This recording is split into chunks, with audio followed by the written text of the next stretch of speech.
कैलाली बहु क्याम्पसमा म स्वागत गर्दै कैलालीको बहु क्याम्पसको वार्षिक प्रतिवेदन छोटो रूपमा प्रस्तुत गर्न गइरहेको छु।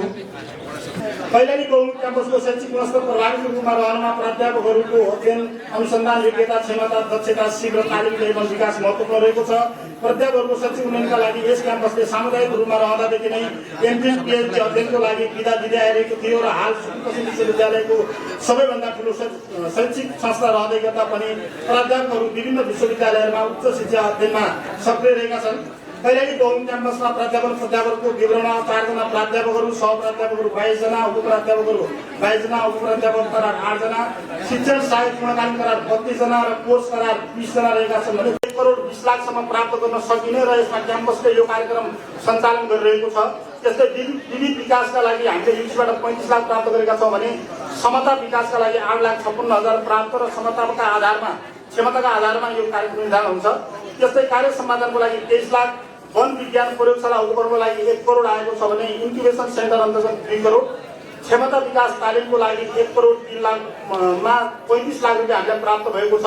त्यसै अहिले कैलाली बहु क्याम्पसमा एउटा म्याचिङ ग्रान्ट 1:2 अन्तर्गत 6 करोड 92 लाख म्याचिङ ग्रान्ट आएको छ। जस अन्तर्गत कैलाली बहु क्याम्पसले होटल म्यानेजमेन्टको ल्याबको लागि, कम्प्युटर ल्याबको लागि, त्यही गरेर ल्यापटप कम्प्युटरको लागि, जस्तै लाइब्रेरी एक्सटेन्सन बुक लाइब्रेरीको लागि, त्यस्तै रेडियो केएमसीको अपग्रेडेसनको लागि, त्यस्तै स्मार्ट बोर्डको लागि, साइन्स रिसर्च ल्याबोरेटरी निर्माणको लागि, त्यस्तै गरेर क्याम्पसका ABCD सबै बिल्डिङमा टाइल, मार्बल पेन्टिङ र यो मेगा हलमा इको प्रुफ सिस्टम र यी सबैको लागि पनि बजेट प्राप्त गरेका थियौँ भने त्यस्तै एकाडेमिक बिल्डिङका फर्निचरहरूको लागि पनि हामीले प्रपोजल हाल्दाखेरि यसो भएको थियो। त्यस्तै गरेर साउन्ड सिस्टम र रिलेटेड आइटमहरूको लागि र हलको एसीको लागि गरेर जम्मा 6 करोड 92 लाखको हामीले म्याचिङ प्राप्त गर्ने अनुमति पाएका छौँ। जस अन्तर्गत कैलाली बहु क्याम्पसमा अहिले जम्मै पूर्वाधार विकासका कार्यक्रमहरू म्याचिङ ग्रान्ट्सबाट भइरहेको म सम्पूर्ण महानुभावहरूमा जानकारी गराउन चाहन्छु। कैलाली बहु क्याम्पसका सबल पक्षहरू विश्वविद्यालयका 5 वटा संकायका 16 वटा कार्यक्रमहरू सञ्चालित हुनु, क्याम्पसमा समेत सापेक्ष तथा बजारको माग अनुसारका विषयवस्तुको पठन पाठन, विस्तृत कार्यक्षेत्र र योजना भएको, पर्याप्त भौतिक पूर्वाधारको व्यवस्था गर्न सकिने, सबै संकायहरूमा दक्ष अनुभवी र गुणस्तरीय जनशक्ति भएको, विश्वविद्यालय अनुदान आयोगबाट तेस्रो पटक टिए पाउने तयारी, सबै संकाय तथा कार्यक्रमका विद्यार्थी संख्या पर्याप्त भएको, विश्वविद्यालय अनुदान आयोगबाट म्याचिङ ग्रान्ट्स प्राप्त गर्न सफल, स्मार्ट बोर्डबाट कक्षाहरू सञ्चालनमा जोड दिइरहेको, कैलाली बहु क्याम्पसको सुदृढीकरण र विस्तार गर्ने योजना, सुदूरपश्चिम विश्वविद्यालयले स्थापनाको छोटो समयमा नै स्नातक र स्नातकोत्तरदेखि उच्च अनुसन्धानात्मक तहसम्मको सेवा प्रदान गरिरहेको परिप्रेक्ष्यमा विश्व बजारसँग प्रतिस्पर्धा गर्न र जनशक्ति उत्पादन गर्न नितान्त आवश्यक भएकोले विश्वविद्यालयको सहकार्यमा क्याम्पसको सुदृढीकरण तथा यसको थप भौतिक विस्तारमा योगदान गर्ने लक्ष्य रहेको छ।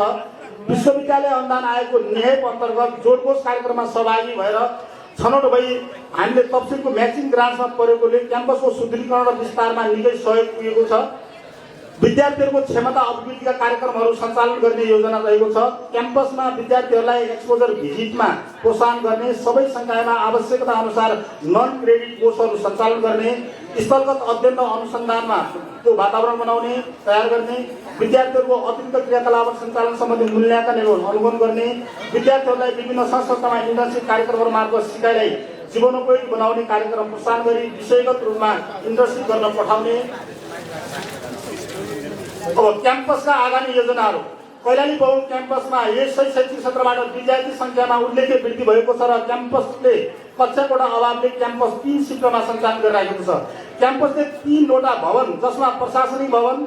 CSIT, BIT भवन र कानुन संकायको भवन निर्माणका लागि पहल गर्ने योजना रहेको छ। यसै गरी कैलाली बहु क्याम्पसको स्वामित्वमा रहेको 27 बिघा जग्गामा पर्खाल नहुँदा अतिक्रमण भइरहेकोले तत्काल पर्खालका लागि पनि कार्य थालनी गर्ने योजना रहेको छ। त्यसै गरी विद्यार्थीहरूको अध्ययन अनुसन्धानलाई अनुसन्धानमुखी बनाउने, क्याम्पसको पठन पाठनलाई डिजिटल माध्यमबाट सञ्चालन गर्दै लैजाने, क्याम्पसका विभिन्न स्थानहरूमा नेचर लाइब्रेरी निर्माण गर्ने, क्याम्पसमा संकाय अनुसार ब्लकहरू निर्माणको लागि विश्वविद्यालय, स्थानीय प्रदेश सङ्घीय तथा अन्य संस्थाहरूसँग पहल गर्ने, विश्वविद्यालय अनुदान आयोगबाट प्रदान गर्ने हरेक ग्रान्टहरू क्याम्पसमा ल्याउन प्रयासरत रहने,